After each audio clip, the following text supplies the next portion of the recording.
తన పోరాటం విజయ మిల్క్ సంస్థపై కాదు, Krishna milk union chairman Chalasani Anjaneyulu సాగిస్తున్న అవినీతిపైనని తెలుగుదేశం పార్టీ సీనియర్ నేత కృష్ణా జిల్లా టీడీపీ మండల అధ్యక్షులు వీరపనేని శివరాం ప్రసాద్ స్పష్టం చేశారు. తాను తెలుగుదేశం పార్టీకి ఒక నిజమైన కార్యకర్తగా బాధ్యతాయుతంగా పనిచేస్తున్నానని, కానీ చలసాని ఆంజనేయులకు వైసీపీ నాయకులతో లోపాయికారి సత్సంబంధాలు ఉన్న మాట వాస్తవం కాదా అని ఆయన నిలదీశారు. భారతీనగర్లోని తన నివాసంలో ఏర్పాటు చేసిన మీడియా సమావేశంలో ఆయన మాట్లాడారు. విజయ మిల్క్లో జరుగుతున్న అవినీతిని తాను ప్రశ్నిస్తుంటే తట్టుకోలేక తనపై పరువు నష్టం దావా వేయడాన్ని ఆయన తీవ్రంగా తప్పుబట్టారు. ఎన్ని దావాలు వేసినా భయపడేది లేదని, అవినీతిపై తన యుద్ధం నిరంతరం కొనసాగుతూనే ఉంటుందని ధీమా వ్యక్తం చేశారు. విజయ మిల్క్ డైరెక్టర్లు తనపై చేస్తున్న అనవసరపు ఆరోపణలను శివరాం ప్రసాద్ ఈ సందర్భంగా తీవ్రంగా ఖండించారు. సంస్థలో సుమారు 150 కోట్ల రూపాయలకు పైగా భారీ అవినీతి జరిగిందని, దీనిని తాను తగిన సాక్ష్యాధారాలతో సహా నిరూపించడానికి సిద్ధంగా ఉన్నానని ప్రకటించారు. చలసాని ఆంజనేయులకు దమ్ముంటే తన సవాల్ను స్వీకరించాలని డిమాండ్ చేశారు. తాను తెలుగుదేశం పార్టీకి ఒక నిజమైన కార్యకర్తగా బాధ్యతాయుతంగా పనిచేస్తున్నానని, కానీ చలసాని ఆంజనేయులకు వైఎస్ఆర్సీపీ నాయకులతో లోపాయికారి సత్సంబంధాలు ఉన్న మాట వాస్తవం కాదా అని ఆయన నిలదీశారు. ఈ విషయంపై అవసరమైతే దైవ సాక్షిగా ప్రమాణం చేయడానికి సిద్ధపడాలని చలసానికి సవాల్ విసిరారు. విజయ మిల్క్ను అవినీతి రొంపి నుంచి కాపాడుకునేందుకు, రైతులకు న్యాయం చేసేందుకు త్వరలోనే 2,000 మంది రైతులతో కలిసి విజయ మిల్క్ ఫ్యాక్టరీ ముట్టడికి తరలి వస్తామని శివరాం ప్రసాద్ హెచ్చరించారు. ఇందుకు సంబంధించిన తేదీని త్వరలోనే ప్రకటిస్తామని తెలిపారు. వల్లభనేని వంశీ స్నేహితుడన్న పేరుతో నువ్వు జీఎంగా డైరెక్ట్గా పెట్టుకున్నావా లేదా? అతన్ని తెలుగుదేశం ప్రభుత్వం రాగానే టర్మినేట్ చేసావా లేదా? అతనితో పాటు అతని టీం ఒక 4 ఉన్నారు. ఆ 4లో అతనితో పాటు 3 టర్మినేట్ చేసావు, ఒక్కడిని మాత్రం చేయలే. ఎందుకంటే వాడు నీ చెంచాకి కావలసినాడు. అనిల్ అనేవాడి టీంలో నలుగురితో జాయిన్ అయ్యాడు అనిల్ ఈ కంపెనీలో. అనిల్ని టర్మినేట్ చేసినప్పుడు వాడితో పాటు 3 టర్మినేట్ చేశాడు. టర్మినేట్ చేసి ఒక్కని మాత్రం టర్మినేట్ చేయలే. ఎందుకంటే వీడు ఈ ఆంజనేయులు గారి చెంచాకి కావలసినాడు కాబట్టి అతని భార్యకి కూడా ఉద్యోగం ఇచ్చి ఇక్కడ పెట్టుకున్నారు. అదేవిధంగా నేను ఈ కేసు ఈ డబ్బులు కట్టాలి 6 కోట్లు 10 కోట్లు 20 కోట్లు వాళ్ళు ఇచ్చిన బిల్లు ఎంతో తెలవదు, కానీ కోర్టులో చెబుతున్నారు. మరి ఆ బిల్లు ఎంతో తెలవదు, ఎందుకంటే నాకు సంబంధం లేని కంపెనీ అది. ఎవరో 10 మంది పెట్టుకున్నారు, దాంట్లో మా భార్య ఒక పార్ట్నర్. దాన్ని అడ్డం పెట్టి వీరభద్రేశ్వరరావు బకాయి ఉన్నాడు. నేను బకాయి లేను, నా సంఘం బకాయి లేదు. విజయ డైరీకి నా సంఘం ₹1 బకాయి లేదు, నేను ₹1 బకాయి లేదు. వాళ్ళు పెట్టుకున్న కంపెనీ అది కూడా పెట్టుడు కేసు. 2021 జనరల్ బాడీలో నేను వీళ్ళ అవినీతిని ప్రశ్నించిన తర్వాత ఈ మేధావులు అవన్నీ ఎతికి ఒక కేసు పెట్టారు. ఏదో డబ్బులు ట్రాన్స్పోర్ట్ వీళ్ళు చేయాలని. మీరు జాగ్రత్తగా నోట్ చేసుకోండి. ఇది ప్రతి నెల ఒక బిల్లు ఇస్తారు ఆ బల్క్ కూలర్స్కి. ట్రాన్స్పోర్టు వీళ్ళు చేయాల్సి వస్తే వాళ్ళు చేసుకుంటే ఆ బిల్లు ఇచ్చేటప్పుడు ఆ ట్రాన్స్పోర్ట్ కాస్ట్ దాంట్లో కట్ చేసుకుని ఇస్తారు. బిల్లు ఇచ్చేది వాళ్ళే, కానీ వీళ్ళు వెళ్ళి తెచ్చుకోలేరు కదా బస్తాల్లో. వాళ్ళు బిల్లు అకౌంట్కి వేస్తారు. అట్లా 5 సంవత్సరాలు వాళ్ళు బిల్లు ఇచ్చిన తర్వాత దానికి వీళ్ళు చెబుతారు పాత ఎండి పాత మేనేజ్మెంట్ వీళ్ళకి అనుకూలం అందుకని ఇచ్చారని చెబుతారు. దానికి వీళ్ళు 19 నుంచి 21 వరకు ఇదే ఎండి ఉన్నాడు, ఇదే చైర్మన్ ఉన్నాడు. అప్పుడు కూడా బిల్లు యాజ్ ఇట్ ఈజ్గానే ఇచ్చారు. ఎప్పుడైతే జనరల్ బాడీలో వీళ్ళ అవినీతిని ప్రశ్నించామో, వీళ్ళకి ప్రమాదకరంగా కనపడ్డామో, అప్పుడు ఇతని ఏ రకంగా మనం బదనాం చేయాలి బోర్డులోకి రాకుండా అని చెప్పి ఈ కేసు ఒకటి ఎతికారు. ఎతికి ఒక ఆర్బిట్రేటర్ని హైకోర్టుకి వాళ్ళే అప్లై చేశారు. అప్లై చేసినప్పుడు నాకేంటంటే నిజంగా నా జీవితంలో నేను ఎప్పుడు కోర్టు పెట్టి లెక్కలేదు. ఇది కూడా సంబంధం లేనిది. మా భార్య పార్ట్నర్ దాంట్లో, అంతే. దానికి అనుభవం లేదు నాకు. అలా అనుభూతులు ముదులు కాబట్టి ఏదో మేనేజ్ చేసి ఒక పిచ్చి అవార్డు ఒకటి తీసుకొచ్చారు. ఆ అవార్డుని నెక్స్ట్ జిల్లా సివిల్ కోర్టులో ఛాలెంజ్ చేయడం జరిగింది. అది కోర్టు పెండింగ్లో ఉంది కాబట్టి నేను దాని గురించి మాట్లాడాలి. నేను మాట్లాడకుండానే ఈయన సాయి అనే ఆయన ఇప్పుడు 7 సార్లు పేపర్ స్టేట్మెంట్ ఇచ్చాడు. అంత బాకీ ఇంత బాకీ అని. నేను ఒకటే చెబుతున్నా సాయి గారు, మీరు ఇదే రకమైన ఆరోపణలు చేస్తే మీరు నేను కాదు, క్రిమినల్ చర్యలకు ఎదుర్కొనేది మీరు. నీ స్థాయికి తగ్గట్టు నువ్వు మాట్లాడు. ఆఫ్టర్ ఆల్ డైరెక్టర్ నువ్వు 15 మందిలో ఒకడో, ఎవరో మాట్లాడదు నీకేదు దురద పద్దాకా. నీ స్థాయి ఏంటి? నువ్వు మొన్న 5 సంవత్సరాల్లో పార్టీ జెండా పట్టు పార్టీ కష్టకాలంలో ఇంట్లో దూరావు. నువ్వు రోడ్డు ఎక్కని పనిచేసావా? నీ దగ్గర ఉన్న మైల్ జమాన్ వచ్చి ఇక్కడ మొక్కజొన్నలు ఎడదోలాడు. నీ దగ్గర పాలేరు లాంటి మైల్ జమాన్ మొక్కజొన్నలు ఎడదోలాడు. కంపెనీకి లక్షల్లో బిల్లు ఎట్ట తీసుకున్నాడు. నువ్వెందుకు మాట్లాడతావు? ఎండి ఈశ్వర్ బాబు గారు, నేను అడిగింది చైర్మన్ అయ్యా, నువ్వు ఉద్యోగస్తుడు, నీకెందుకు వీటిలో దొరతావు? నేను అడిగిన ప్రశ్నలు, ఎస్ఎల్ఎన్ డైరీతో మీరు వ్యాపారం చేశారా లేదా? అతనికి వెండర్ రేట్ ఇచ్చారా, రైతు రేట్ ఇచ్చారా? రైతు రేట్ ఇచ్చారా నేను అన్నా. అతనికి రైతుకి ఇచ్చే బోనస్ 5 కోట్ల రూపాయలు మీరు దోషిపెట్టారని నేను అన్నా. అది నిజమో కాదో చెప్పండి, రికార్డులు తీసి. ఈ కేసు కోర్టులో కూడా కేసు చెప్తారు ఎందుకు అంటే, మీకు ఇది మీరు కేవలం మీరు అడ్డం పెట్టుకోవడానికి దీన్ని తయారు చేసుకున్నారో దీన్ని వాడతారు. నేను ఒక అధ్యక్షుడిగా, ఒక నాయకుడిగా నేను అడిగినప్పుడు దానికి సమాధానం చెప్పాలి. అనిల్ని మీరు పెట్టుకున్నారా లేదా, టర్మినేట్ చేశారా లేదా, అది చెప్పాలి. అదేవిధంగా అక్కడ భూములు ట్రాన్స్పరెంట్గా కొన్నామని మీకు మీరు చెప్పుకుంటే సరిపోద్దా? ఒక కమిటీని వేయాలి. రైతుల నుంచి పాల రైతుల్లో 10 మందిని కమిటీ వేయాలి. సంఘ అధ్యక్షుల్లో 10 మందిని కమిటీ వేయాలి. మీరు 10 మంది, మీరు 4 రావాలి. వెళ్ళి ఆ ఊళ్ళలో ఎంక్వైరీ చేయాలి పొలాల రేట్ ఎంత ఉందని. అంతేగాని మేము ట్రాన్స్పరెంట్గా చేసాం అని మీరే మాట్లాడుకుంటే అట్ట. అదేవిధంగా ఇంకోటి చెబుతున్నా, కంపెనీకి మేము టెండర్లు పిలిచామన్నాడు. ఏ పేపర్లో మీరు షెడ్యూల్ వేశారు? ఆ పేపర్ చూపిస్తుంది. ఇక్కడ వీరవల్లిలో ఫ్యాక్టరీ నిర్మాణం కోసం టెండర్లు స్వీకరించబడును అని చెప్పి షెడ్యూల్ మీరు ఏ పేపర్లో వేశారు? ఏ డేట్లో వేశారు? ఎన్ని పేపర్లు వేశారు? ఎన్ని కంపెనీలు దాంట్లో పాల్గొన్నాయి? మీరు ఏ కంపెనీతో నెగోషియేషన్ చేశారు? ఏ కంపెనీకి వర్క్ ఇచ్చారు? అది చెప్పరు. మేము పారదర్శకంగా ఉన్నామని మాకు మేము చెప్పలు కొట్టుకుంటే మీరు కొట్టుకుంటే అయిపోయిందా? మేము సమాధానం చెప్పకుండా, మీ సమాధానం చైర్మన్ చెప్పకుండా, ఎండీ గారు ఆయనకి ఏదో 2 ఏళ్ళకి ఒకసారి బోర్డు అపాయింట్ చేసుకుంటుంది. ఆయన ఏ రోజున ఆయన వీళ్ళు చెప్పినట్టు చెప్పకపోతే ఆ రోజు తీసేస్తుంది ఆయన. మొన్న చావా సురేష్ అనే ఒక అధికారిని తప్పుడు బిల్లుల మీద సంతకం పెట్టమంటే నేను పెట్టనాయ బాబు అంటే అతను డిస్మిస్ చేశారు. అంటే మీరు చెప్పిన పని చేసినట్టు దగ్గర ఉంటాడు, లేనాడు ఉండడు. అతను ఉన్నాడు, ఇంటర్మీడియట్ చదివాడు. అతను తీసుకొచ్చి మీరు జనరల్ మేనేజర్ ఆఫ్ ఫైనాన్స్గా పెట్టారు. అది ఆ పదవికి ఆ చదువు అర్హత ఉందా లేదా అని అడిగితే అది చెప్పరు. అది చెప్పకుండా అక్కడ 6 కోట్లు కట్టాలి, 6.5 కోట్లు కట్టాలి. ఏంటిది 6.5 కోట్లు కట్టాలి? ఆర్బిట్రేటర్ దగ్గర నుంచి సివిల్ కోర్టులో ఉంది. ఆ కోర్టులో చూసుకుంటారు, వాళ్ళు కంపెనీ వాళ్ళు చూసుకుంటారు. రట్టాలమ్మ డైరీ వాళ్ళు చూసుకుంటారు. నాకేంటి సంబంధం దాంట్లో? పద్దాక నన్ను లాగుతావు. పర్సనల్గా నేనేదో బాకీ ఉండేది సాయి గారు ఆయన ఇచ్చాడు, స్టేట్మెంట్ ఇచ్చాడు. ఇదే కాదు, ఇది 4వసారి 5వసారి. మాకు ఓర్పుకి సహనానికి ఒక అర్థం ఉంటుంది. దానికి తగ్గ భవిష్యత్తులో నీకు కనపడుతుంది సాయి గారు. అదేవిధంగా మావాడు అన్నాడు, చలసాని ఆంజనేయులు గారు, మీరు ఒక రైస్ మిల్లులో ఒక ముఠా మేస్త్రిగా మీరు స్టార్ట్ అయ్యారు.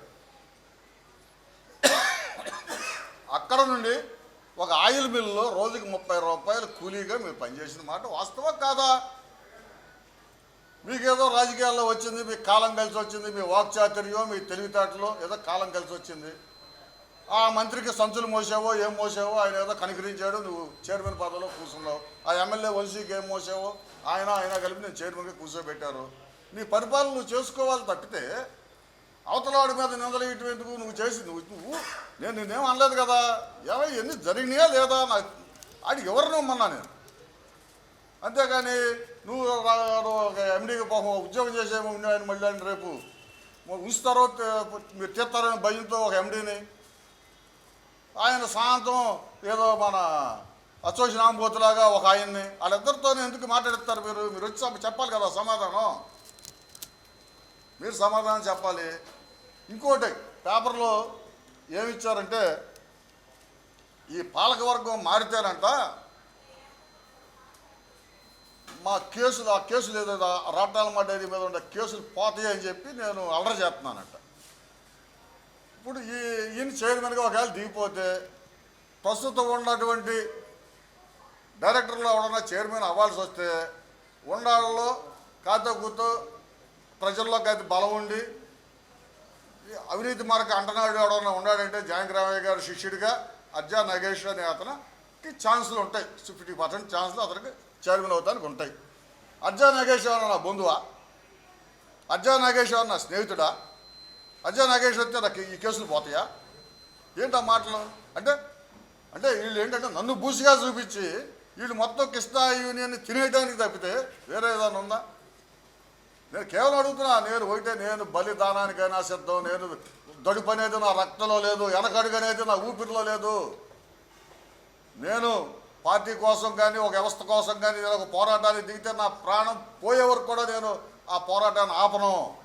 నేను చెబుతున్నా, పాల రైతులతో త్వరలో 2000 మంది పాల రైతులతో నీ కంపెనీకి వస్తా. నీ కంపెనీ కాడే నేను ప్రశ్నిస్తా.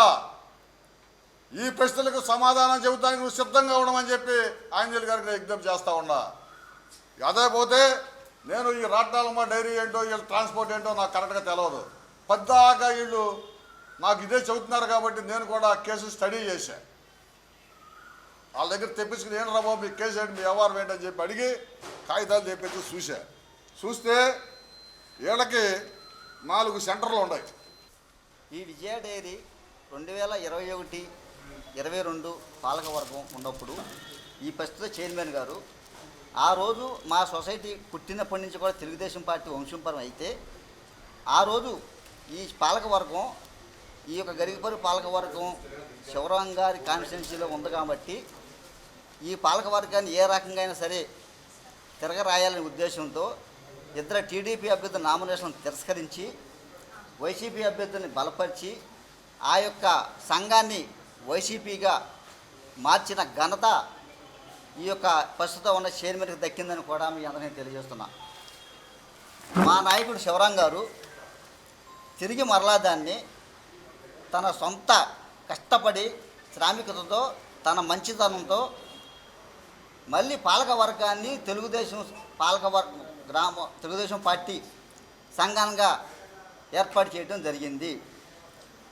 యూనియన్లో అవినీతి జరిగిందని ప్రశ్నిస్తే 2016 నుంచి 21 వరకు ఉన్న తాలూకా కంపెనీలు కృష్ణా కంపెనీలో బయటకు తప్పుడు ఆరోపణలు చేయటంలో గురించి 2022లో కృష్ణా జిల్లా నాయకత్వం కూడా శివరాం గారిని అంతా బోర్డులో తీసుకోమని సిఫార్సు చేయగా దాన్ని మీరు తప్పుడు ఆరోపణలు చేసి తిరస్కరణ చేయడం నిజం కాదా? ఆయన వస్తే మళ్ళీ తిరిగి బోర్డులోకి మీ అవినీతి అంతా బయటపడుతున్న ఉద్దేశంతో ఆయన మీద తప్పుడు ఆరోపణలు చేసి అనేక కుట్రలు పన్ని మీరు దాన్ని చేయడంలో ప్రస్తుత పాలకవర్గం నిజం కాదా? ఆ కంపెనీకి 4 సెంటర్లు ఉంటే 3 సెంటర్ల మీద కేసులు వేసి 4వ సెంటర్ మీద కొత్త సెంటర్ కాబట్టి మీరు కేసు దాని మీద ఏమీ లేదు కాబట్టి కేసు వేయడం మాట వాస్తవం కాదా? 3 సెంటర్లు మీ దగ్గర సరైన ఆధారాలు లేక 3 సెంటర్ల మీద కేసులు తప్పుడు కేసులు పెట్టి ఆరోపణలు చేసి 4వ సెంటర్ మీద కేసు వేయకోకుండా మీరు చేసింది నిజం కాదా? అప్పటి ఎండీ గారు ట్రాన్స్పోర్ట్తో సంబంధం లేదని చెప్పి ఆర్బిటర్ దగ్గరికి చెప్పిన సాక్ష్యం నిజం కాదా? ఆ సాక్ష్యానికి బైలాలో ఇదిగోండి ఎండీ గారు ఇచ్చిన రిపోర్ట్ బైలా అది టర్మ్స్ అండ్ కండిషన్స్ దాన్నే పాలు నింపాలి మేము అద్దెకి తీసుకున్నామని ఉండమాట వాస్తవం కాదా? ఒక్కోదానికి ఒక్కొక్కటి ఉంటుందా? మీరు కనీసం ఆర్బిటర్ దగ్గరికి సరైన ఫైనాన్స్ మేనేజర్ కానీ ఎండీని కానీ పంపించారా? కన్యాదార వెంకటేశ్వరరావుని పంపించి సంబంధమైన వ్యక్తితో అతనితో సాక్ష్యం చెప్పించి తప్పుడు సాక్ష్యం చెప్పినందుకు గాను ఆయన్ని తిరిగి మీరు 2 కోట్లు కుంభకోణం చేశారని చెప్పి మీరే అతను మళ్ళీ తిరిగి మేనేజర్గా చేసిన మాట వాస్తవం కాదా? ఆంజనేయులు గారు మీరు ఎన్ని నిందలు వేసినా, ఎన్ని కుట్రలు పన్నినా, వీరప్పనేని శివరాం గారు అనే వ్యక్తి ఉయ్యూరు కాన్స్టిట్యున్సీ నియోజకవర్గం కానీ, పామర్ కాన్స్టిట్యున్సీ నియోజకవర్గంలో కానీ ఎక్కడైనా సరే కనీసం 50 నుంచి 100 గ్రామాల్లో ఎంక్వైరీ చేసుకుంటే ఆయన ఎక్కడైనా సరే ఎంత అవినీతి పరుడు అనే విషయం ఎక్కడైనా మీరు చెప్పించగలిగే దమ్ము మీ దగ్గర ఉందని నేను చెప్తున్నా. ప్రజల్లోకి రావచ్చు, ప్రజల్లో మీరు స్వేచ్ఛగా అడగవచ్చు. ఆయన గత 2 టర్ముల నుంచి పార్టీ కష్టపడుతూ సొంత నిధులతో పార్టీ కోసం కష్టపడి పార్టీని గెలిపించడానికి తన సొంత ఖర్చులతో అతని వ్యాపార లావాదేవీలు కూడా వదిలేసుకుని 4-5 కోట్లు ఖర్చు పెట్టి ఎమ్మెల్యేని గెలిపించుకునే విషయంలో కానివ్వండి, స్థానిక అభ్యర్థులు గెలిపించుకునే విషయంలో కానివ్వండి, సొంత డబ్బులతో ఖర్చు చేస్తుంటే మీరు ఆయన అవినీతి పరుడని చేయటంలో, అంటే మీ యొక్క అవినీతి బయటపడిన ఉద్దేశంతో ఆయన లోనకు రానికోకుండా మీరు ఇతను తప్పుడు ఆరోపణలు 6 కోట్లన్నర అప్పు ఉందని చెప్పి తప్పుడు ఆరోపణలు చేసి మీ ప్రగల్భాలు పలుక్కుని తప్పుడు ఆరోపణ చేయడం ఎంతవరకు సమంజసం కాదని కూడా మేము తెలియజేస్తున్నా. ఒకటి, నేను ఈరోజు ముఖ్యంగా విషయం ఏంటంటే నేను చెప్పేది ఏంటంటే, మీరు పాలకవర్గంలో డైరెక్టర్లు మీటింగ్ చేసుకుని మీ సొంత నిర్ణయాలు తీసుకుని మేము 200 కోట్లు టర్న్ ఓవర్ చేసాము, మాకు 200 కోట్లు లాభాలు ఉన్నాయని చెప్తున్నారు. ఆ డబ్బులు ఎక్కడి నుంచి వచ్చినాయి? ఒకప్పుడు పాల సంఘంలో మండవ జానకిరామ గారి టైంలో పాల ఉత్పత్తి ఎంత జరిగింది? ఇవాళ మీరెక్కినాక మీ పాలకవర్గంలో పాల ఉత్పత్తి ఎంత జరుగుతుంది? ఎన్ని బల్క్ సెంటర్లు మీరు మూసేశారో? రైతులు వెళ్దాం, ఉమ్మడి కృష్ణా జిల్లా మొత్తం రైతుల దగ్గరికి వెళ్ళి మీరు రండి మేము వస్తాం, మేము అవినీతి పనులు అంటున్నారు కదా, మీ పాలకవర్గం తీసుకురండి, మా పాలకవర్గం తీసుకొస్తాం, మేమందరం కూడా రైతుల సమక్షంలో కూర్చొని ఆ సంఘంలో ఎవడైతే పాలు పోస్తాడో ఆ రైతుల దగ్గరికి వెళ్ళి గత పాలకవర్గంలో రేటు వ్యత్యాసం రైతులు మేలు జరిగిందా, ఈ పాలకవర్గంలో రైతులు వ్యత్యాసం మేలు జరిగిందా, ఏ పాలకవర్గంలో అన్యాయం జరిగింది, రైతులు గిట్టుబాటు ధర లేదనే మాట మీరు కనుక చెప్పిస్తే దీనికి నేను గట్టిగా బాధిస్తున్నా. పాల రైతుల దగ్గరికి వెళ్ళి వెళ్దాము, ఉత్పత్తిదారుల దగ్గరికి వెళ్ళి మాట్లాడదాం. ఏమండి, గత 20 ఏళ్ల చరిత్రలో జానకిరామ గారి టైంలో మీరు కనుక చేసిన దానికంటే మీరే ఎక్కువ రేట్ ఇస్తున్నారు, మీ వల్లే మేము పాలు పోస్తున్నాము అని కనుక మీరు చెప్పించగలిగే దమ్ము మీ దగ్గర ఉందని కూడా నేను ప్రశ్నిస్తున్నా. ఎన్ని సిల్క్ సెంటర్లు మూసేశారో, ఎన్ని బల్క్ సెంటర్లు మూసేశారో, పాలు ఎన్ని సభ్యతలు పాలు రాక సొసైటీలు వక్కు పోగొట్టినాయి ప్రశ్నిస్తున్నా. ఇంకోటి ఏంటంటే, మీరు 32 ఉండ బోనస్ని తగ్గించేసి 15% తీసుకొచ్చారు. రైతుకి మేలు చేసినట్ట అన్యాయం చేసినట్టు? మీరు పాలు పోసి ఉత్పత్తిదారికి రైతుకి మేలు చేసినట్టు అన్యాయం చేసినట్ట? మీరు గతం కంటే మీరు ఎక్కిన కాడి నుంచి రైతుకి ఏ రకంగా మేము జానకిరామ గారి కంటే ఎక్కువగా మేము రైతుకి గిట్టుబాటు ధర ఇస్తున్నాము అని మీరు చెప్పించే దమ్ము మీ దగ్గర ఉందని కూడా నేను చెప్తున్నా. అంటే మొన్న మా ఊర్లో గరికిపర్లో ఒక సంఘంలో 2 సంవత్సరాలు పాలు పోసి ఒక సభ్యుడు మృతి చెందితే ఆపద బంధువు పథకం కింద 50,000 ప్రగల్భాలు పలికి చెబుతున్నావు. అది నిజమైన వాస్తవమే. అంటే ఎప్పుడది 180 రోజులు 180 లీటర్ పాలు పోసినప్పుడు ఆ వ్యక్తి తర్వాత సంవత్సరం చచ్చిపోతే యాజువల్గా నువ్వు 50,000 రూపాయలు ఇవ్వాలి. నువ్వేం చెప్తున్నావు ఈరోజు? 3 సంవత్సరాలు వరుసనే కనుక పాలు పోస్తే 3 సంవత్సరాల తర్వాత ఆ మనిషి చచ్చిపోతే ఇస్తాడంట 50,000 రూపాయలు. అంటే రైతుకు లాభమా నష్టం ఈ విషయం మీద? రైతు ఏ రంగ లాభం? ఒక సంవత్సరం రైతు కష్టపడి గేదెను కొని పాలు పోసి 180 రోజులు 100 పాలు పోతాడు సహజం. ఆ రైతుకు డబ్బులే పోకుండా చచ్చిపోయినోడికి 3 సంవత్సరాలు వరుసనే నువ్వు పోస్తే 3 సంవత్సరాల తర్వాత 4వ సంవత్సరం చచ్చిపోతే ఆ మనిషికి డబ్బులు ఇస్తాడంట. అదే రైతుకు చేసిన నువ్వు లాభం. ఏ రంగ రైతు నువ్వు ఆదుకుంటున్నా? ఏ రకంగా రైతు సుఖపడుతున్నాడు? రైతు అనేవాడు నీకు పాలకవర్గం వచ్చినాక నేను హ్యాపీగా ఉన్నాను, పలానా చలసాని ఆంజనేయ గారి టైంలో పాల కేంద్రాల భవిష్యత్తు బాగుంది, కేంద్రం భవిష్యత్తు బాగుంది, సంఘాలు బాగుంది అని చెప్పించే ధైర్యం దమ్ము మీ దగ్గర ఉందని కూడా నేను ప్రశ్నిస్తున్నా. రైతుకి అస్సలు సొసైటీ ఈ 5 ఏళ్ల చరిత్రలోనే పాడి గేదెల మేపడం తగ్గిపోయిందని కూడా నేను తెలియజేస్తున్నా. మండవ జానకిరామ గారి టైంలో ఊళ్ళో పాలు 5 నుంచి 7 గంటల వరకు రైతులు పాలు ఎత్తుకెళ్తానే ఉండేవాళ్ళు సంఘాలకి. కానీ మీరెక్కిన దగ్గర నుంచి కూడా ఏ రైతు అయినా సరే మేము కేంద్రం కాడ పేషెంట్లు కూర్చునంటే అరాపుర 6 కానీ 8:30 వరకు 10 మంది పాలు చేస్తే ప్రాణ కష్టంగా ఉంది. అంటే రైతుకి గిట్టుబాటు వచ్చినట్ట మీరు ఇవ్వనట్ట? ఇదే రైతు గిట్టుబాటు ధర పాలకొరకం ఇచ్చినప్పుడు రైతులు ఎంత హ్యాపీగా ఉన్నారో, రైతులకు ఎన్నిసార్లు బోనస్ వచ్చింది, ఎన్నిసార్లు డబ్బులు రైతులు తీసుకున్నారు, మీ టైంలో బోనస్ ఎన్నిసార్లు వస్తుంది అంటే రోగడ 10 రూపాయలు బోనస్ వస్తే మీరు 4 రూపాయలు బోనస్ ఇస్తున్నారు. అది రైతు మీరు మేలు చేసినట్టు అని కూడా నేను ప్రశ్నిస్తున్నా. ఏ రకంగా మీరు రైతును బాగా చేస్తున్నారు? ఏ రకంగా రైతు పాల ఉత్పత్తిదారుడు నేను హ్యాపీగా ఉన్నాను, నేను గేదెలు మేపుకుంటాను, కేంద్రానికి పాలు పోస్తానని కూడా ఉండాడా? మీరు తెచ్చే పాలు ఎక్కడికి అప్లాండ్ ఏరియాలో, టౌన్ ఏరియాలో కాకుండా బయట కొని తెత్తమేంటి? ఇక్కడ మీరు సొసైటీని 1200 కోట్ల లాభం ఉంది, 1300 కోట్ల లాభం అని చెప్పే బదులు రైతుకి ఒక మ్యాండేట్ ప్రకటించి లబ్ధిదారుడికి సరైన ధరిస్తే వీళ్ళే లబ్ధిదారుడు పాల ఉత్పత్తిదారుడు గేదెలను కొని మేపి కేంద్రానికి పాలు పోస్తాడు. కేంద్రానికి పాలు పోసే విధానాన్ని పూర్తిగా మర్చిపోయిన ఘనత ఈ సజ్జన ఆంజనేయ గారి ఉందని కూడా నేను తెలియజేస్తున్నా. కృష్ణా మిల్క్ యూనియన్ వ్యవస్థాపకుడు ఆయన స్వర్గీయ మహానుభావుడు కాకా వెంకటరత్న గారు పుట్టిన ఊరు మాది. నేను అదే వంశానికి చెందినవాడిని. దాన్ని కాపాడాలనే ఒక మనోవేదతో నేను వచ్చాను. ఆ రోజు గురువారం నాడు మేము ప్రెస్ మీట్ పెట్టి వీరపనేని శివరాం గారు నీ అవినీతి మీద ప్రశ్నించాడు. చలసాని ఆంజనేయులు గారు బాగా గుర్తుంచుకోండి మీరు. మీ అవినీతి మీద, మీ బోర్డు అవినీతి మీద ప్రశ్నించాడు. దానికి మీరు సమాధానం చెప్పకుండా గవర్నమెంట్ ఆఫీసర్ ఎండి కొల్లి ఈశ్వరబాబు గారికి ఏంటి ఇది రాజకీయం అయినా? ఈశ్వరబాబు గారికి రాజకీయాలకి ఏంటి సంబంధం? నువ్వు మిల్క్ సొసైటీ డైరెక్టర్ అవ్వకముందు, చైర్మన్ అవ్వకముందు నీ ఆర్థిక పరిస్థితి ఏంటి? ఇవాళ మా శివరాము గత 100 సంవత్సరాల మట్టి ఆర్థిక పరిస్థితి ఏంటో ఉయ్యూరు ఏరియాలో కానీ, ఘంటసాల ఏరియాలో కానీ నువ్వు వచ్చి ఎంక్వైరీ చేసుకోండి. నీ ఆర్థిక పరిస్థితి ఏంటనేది జంక్షన్ ఏరియాలో ఎంక్వైరీ చేయమన్న పార్టీని. మీరు వచ్చి దాదాపుగా 10 సంవత్సరాలు మట్టి మీ అందరూ డైరెక్టర్లుగా ఉండి 350 సంఘాలు, 400 సంఘాలు ఉన్న దాంట్లో 350 సంఘాలకు తీసుకొచ్చారు. రైతులకి జానకిరామయ్య గారు ఉండగా 33 పైసలు బోనస్ ఇస్తే నువ్వు 15 పైసలు 16 పైసలు తీసుకొచ్చి 10 పైసలకి తీసుకొస్తే రైతులు ఏ విధంగా హ్యాపీగా ఉంటారు? నువ్వు ఆ డబ్బంతా ఆదా చేసి నా మిల్క్ సొసైటీలో లాభాలు వచ్చేసి నేను ఇంద్రుడిని చంద్రుడిని నీ డబ్బులు నువ్వు కొట్టుకుంటే సరిపోద్దా? మేము అడిగిన దానికి సమాధానం చెప్పండి ఆంజనేయులు గారు.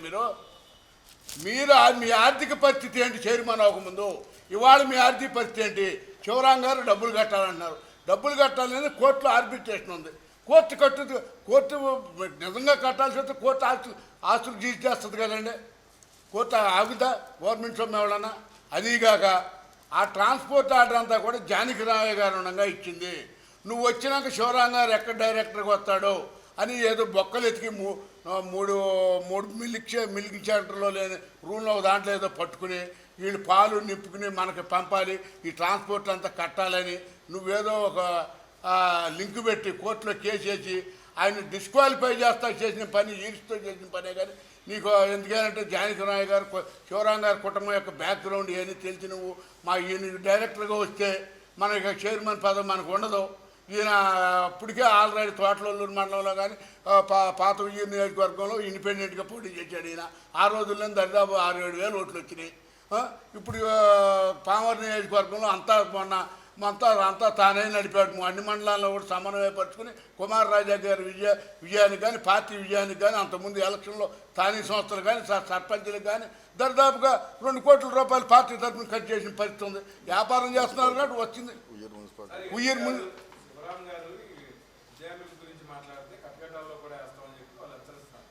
ఏమనండి, విజయ మిల్క్ గురించి మాట్లాడితే కటకటాలు వేస్తే మేము రెడీగానే ఉన్నాం. మాకు చట్ట ప్రకారం ఏదైనా తీసుకోమనండి.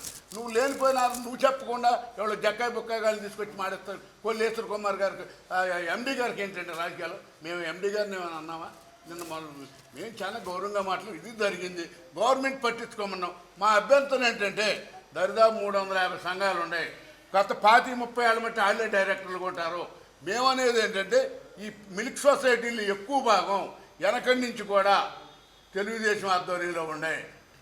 మహానుభావుడు జానకిరామయ్య గారు పుణ్యం వచ్చినాక 80-90% తెలుగుదేశంలోకి తీసుకొచ్చాడు. వాళ్ళల్లో వీళ్ళు తప్పుకొని కొత్తాలకు అవకాశం ఉండే వీళ్ళైనా 25-30 సంవత్సరాలు మట్టి పాతేసుకుపోయి అక్కడ ఎవరిని రానియకుండా అక్కడ కూర్చుని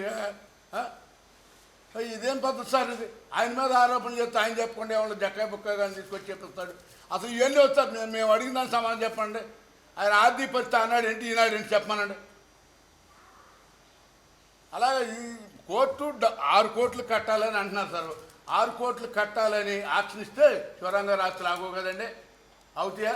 మరి నా ఆస్తి ఉందండి, నేను మీ డబ్బులు ఇవ్వాలి, కోర్టులో మీరు డిగ్రీ అయింది, నేను పైకోర్టుకి వెళ్తాను, పైకోర్టు కూడా ఇచ్చినా కట్టాల్సిందే కదా. నువ్వేదంటే లీగల్గా పోరాడు, మేము ఏమంటే చలసాని ఆంజనేయులు గారు లీగల్గా ఇది చేసుకున్నా మేము ఇదే సార్, దానికేమి ఇదేమి మేము ఆయన వ్యక్తిగతంగా దూషిస్తట్లేదు, మాకేమైనా ఆయనకి మాకు సరిహద్దు కదాల్లో ఏమి లేవు.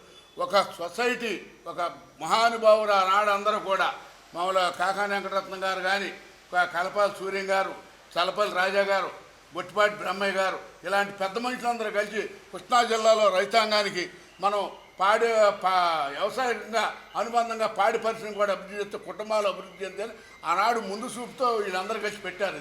ఇది అలాంటి డైరీని ఇలాంటి స్వార్థపరులు టెస్ట్ చేసుకుని నాశనం చేస్తూ మాకు చాలా బాధగా ఉంది. ఇది పార్టీ అధిష్టానం కూడా గమనించాలని మేము మరొకసారి విన్నపిస్తున్నాం.